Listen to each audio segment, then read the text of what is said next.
Face ID problem আপনারা দেখতে পাচ্ছেন যে আমরা কত সুন্দরভাবে এটি সমাধান করে ফেললাম। আসসালামু আলাইকুম, আশা করি সকালে ভালো আছেন। আজকে আমরা আপনাদের সাথে একটি ভিডিও নিয়ে আসছি, সেটা হলো যে আইফোন 11 প্রো ম্যাক্সের ফেস আইডি প্রবলেম। তো এই ফেস আইডি প্রবলেমটা কিভাবে সমাধান করতে হয় দেখতে পাচ্ছেন যে স্ক্রিনে যে আমাদের যে ফেস আইডি অপশনটি কাজ করছে না। তো এই ফেস আইডি অপশনটা কেন কাজ করতেছে না এবং এই কাজটা কিভাবে সমাধান করতে হবে আমরা স্টেপ বাই স্টেপ ইনশাল্লাহ আপনাদেরকে দেখিয়ে দিব, কারণ এখানে আমরা আপনাদেরকে ফেস আইডির ফুল ডিটেলস দেখিয়ে দিব। তো সর্বপ্রথম আমাদেরকে যেটা করতে হবে, ফোনটিকে আগে আমাদের ডিঅ্যাসেম্বল করে নিতে হবে, মানে ডিসপ্লেটি সেপারেট করে নিতে হবে, কারণ ডিসপ্লে না খুলে আমরা ফেস আইডির কোনো ধরনের কাজ করতে পারবো না। তো আমরা এখন সুন্দরভাবে ডিসপ্লেটি আগে সেপারেট করে নেব। সেপারেট করে নেওয়ার পরে আমাদের কিছু বিষয় চেক করে দেখতে হবে। তার আগে আমাদের যে ফোনের উপরে যে আপনার মাদারবোর্ডের উপরে ব্যাটারি কানেক্টরের উপরে যে আমাদের এক্সট্রা শিল্ড আছে, সেই শিল্ডটা ভালো করে শিল্ডের স্ক্রুগুলো আমাদের সুন্দরভাবে খুলে নিতে হবে। মোট কথা আপনাকে ফোনটি সম্পূর্ণভাবে এরকমভাবে দেখতে পাচ্ছেন যে খুলে নিতে হবে। দেন এইটা হলো ডট প্রজেক্টর। এই ডট প্রজেক্টরটাকে আমাদের খুলে নিতে হবে এবং কি খুলে এটাকে চেক করতে হবে অ্যাকচুয়ালি আমাদের ফোনটাতে কি ডট প্রজেক্টরের প্রবলেম আছে নাকি অন্য কোনো ডিভাইসে অন্য কোনো কম্পোনেন্টের প্রবলেম আছে। তো আমরা এখানে JC-V1S কিংবা JCID যে ডিভাইসটা আছে সেই ডিভাইসের মাধ্যমে এটা চেক করে নেব। তার আগে আমাদের ফোনটিতে ডিসপ্লেটা কানেক্ট করে আমাদের এটা কম্পিউটারের সাথে কানেক্ট করতে হবে। এর পাশাপাশি আমরা এটাকে চেক করে নেব। ডট প্রজেক্টর দেখতে পাচ্ছেন আমার অ্যাবনর্মাল দেখাচ্ছে ডট প্রজেক্টরটিতে। এখন আমরা যেটা করব যে ফোনটি এবং কি আমাদের যে JCID যে ডিভাইসটি আছে দুইটাই আমরা কম্পিউটারের সাথে কানেক্ট করে নিতে হবে, কারণ দুটাই কানেক্টেড না হলে আমাদের এই প্রোগ্রামটি পারফেক্টলি কাজ করবে না। আর এই কাজটি টোটালি আমরা JCIDর মাধ্যমে করব ইনশাল্লাহ। তো দেখতে পাচ্ছেন যে আমাদের এইখানে অলরেডি ফোন কানেক্ট করার সাথে সাথে ইনফরমেশনটাই চলে এসেছে। তারপরে এখানে আমাদের যেটা করতে হবে JC রিপেয়ার অ্যাসিস্ট্যান্ট যে সফটওয়্যারটি আছে সেই সফটওয়্যারটি ওপেন করে নিতে হবে।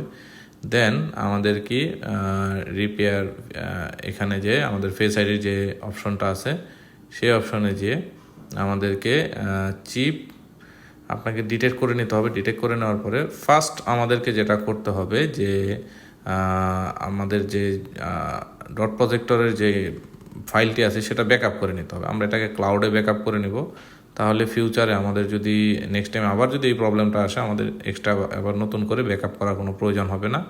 এটা একদম JCID যে ক্লাউড আছে সেখানে এটা জমা হয়ে যাবে। তো দেখতে পাচ্ছেন যে আমরা এটাকে সুন্দরভাবে এখন সেভ করে নিব।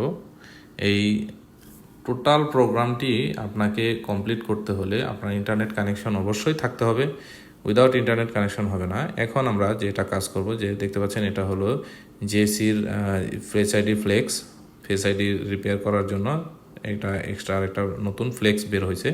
যদিও এটা অনেক আগে বের হয়েছে, তবে বাংলায় এত ডিটেলসে ভিডিও আমরাই ফার্স্ট টাইম।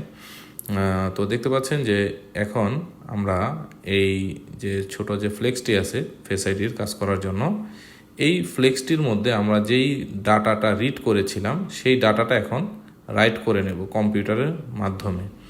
তো দেখতে পাচ্ছেন যে এখানে আমরা দুইভাবে ব্যাকআপ করে রেখেছিলাম, তবে আমরা যেটা করব রাইট ফ্রম AI এই অপশনটিতে ক্লিক করে দেন আমরা আমাদের যে ব্যাকআপটি করেছি সেই ব্যাকআপ অনুযায়ী সিলেক্ট করে আমরা ওকে দিয়ে দিলে ইনশাল্লাহ এটা রাইট হয়ে যাবে।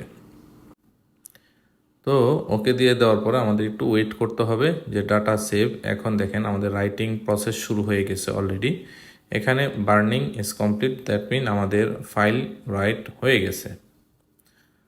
তো এ পর্যায়ে আমাদের যে কাজটি করতে হবে অ্যাক্টিভ রিপেয়ার, ঠিক আছে। এটা করার জন্য আমাদেরকে যেটা বিষয়টা লাগবে যে ফার্স্ট আপনার আইফোন কানেক্ট করতে হবে, যেটা আমাদের অলরেডি কানেক্টেড আছে। তারপর অরিজিনাল ফেস আইডি ফ্লেক্স এটা কানেক্ট করতে হবে আপনার ডিভাইসের সাথে। তারপরে ফাস্ট চার্জিং কানেক্ট করতে হবে, যেটা আপনারা দেখতে পাচ্ছেন 9 ভোল্ট আমাদের অলরেডি কানেক্টেড আছে। আর চার্জার এর সাথে 9 ভোল্টের চার্জার কানেক্ট করে নিতে হবে। আর নেটওয়ার্ক স্ট্যাটাস ওকে আছে। দেন এখন শুধু অ্যাক্টিভে ক্লিক করলে দেখতে পাচ্ছেন যে আমাদের অলরেডি অ্যাক্টিভ হয়ে গেছে। অ্যাক্টিভেটিং তো এভাবে অ্যাক্টিভেটিং রিপেয়ার দেখবেন একটু নির্দিষ্ট টাইমের ভিতরেই আমাদের এটা অ্যাক্টিভ কমপ্লিট হয়ে যাবে। অলরেডি কমপ্লিট হয়েও গেছে। তো এইভাবে আপনারা এটা অ্যাক্টিভ কমপ্লিট করে নেওয়ার পর আর কোনো কাজ নেই এখন কম্পিউটারে। এখন জাস্ট শুধু আমাদের কাজটা আছে হলো এই যে যে ছোটো ফ্লেক্সটা আছে, এই ফ্লেক্সের সাথে আমাদের অরিজিনাল যে ফ্লেক্সটা আছে এটাকে কানেক্ট করে নেওয়া। দেন আমরা দুটা কানেক্ট করে এখন দেখেন আমরা চেক করে দিয়েছি অলরেডি। টেস্টে যদি আমরা ক্লিক করি কি রিপোর্ট আসে দেখি, নর্মাল নর্মাল যদিও চলে আসছে। আমি আরেকবার চেক করে আপনাদেরকে দেখাবো। দেখতে পাচ্ছেন সুন্দরভাবে এটা নর্মাল চলে আসছে। একটু আগে ছিল অ্যাবনর্মাল, এখন এটা নর্মাল হয়ে গেছে। তো এখন এই মুহূর্তে আমাদের যেটা করতে হবে, এই ডট প্রজেক্টরটি নতুন ফ্লেক্সের সাথে কানেক্ট করার পর আমরা এটা ফোনে লাগিয়ে নিব। লাগিয়ে এটা এই লাগানোর সময় ভিতরে একটা ভাঁজ করে লাগাইতে হয়। এই ভাঁজ করা যে লাগানোর এটা আপনারা অলরেডি জেসির ইউটিউব চ্যানেলে এটা পেয়ে যাবেন, কিংবা আমাদের কাছে নক করলে আমরা ডিসক্রিপশনে এটা অ্যাড করে দেবো। এটা কীভাবে করতে হবে সেটা ডিটেলস ওখানে দেওয়া আছে। তো এখানে অলরেডি এখন আমরা চেক করব যে ফেস আইডি আমাদের প্রবলেমটা সলভ হয়েছে কি না। তো দেখতে পাচ্ছেন ফার্স্ট আমরা সেটিংয়ে ঢুকলাম, এখন ফেস আইডি অপশন অলরেডি চলে আসছে, আগে হিডেন ছিল। দেখেন কত সুন্দরভাবে আমাদের ফেস আইডি প্রবলেমটি সমাধান হয়ে গেছে।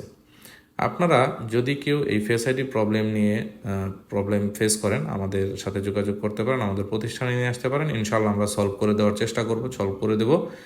আর যারা ট্রেনিং নিতে চান তারা আমাদের সাথে যোগাযোগ করতে পারেন। আমরা আইফোনের উপরে স্পেশালভাবে ট্রেনিং করিয়ে থাকি ইন্টারন্যাশনাল মানের। আমাদের এখানে দেশ ও দেশের বাহির থেকে বিভিন্ন বড় বড় এক্সপার্ট ট্রেনাররা আমাদের এখানে ট্রেনিং করিয়ে থাকে। তো আজ এ পর্যন্তই। সকলে ভালো থাকুন, সুস্থ থাকবেন। আসসালামু আলাইকুম।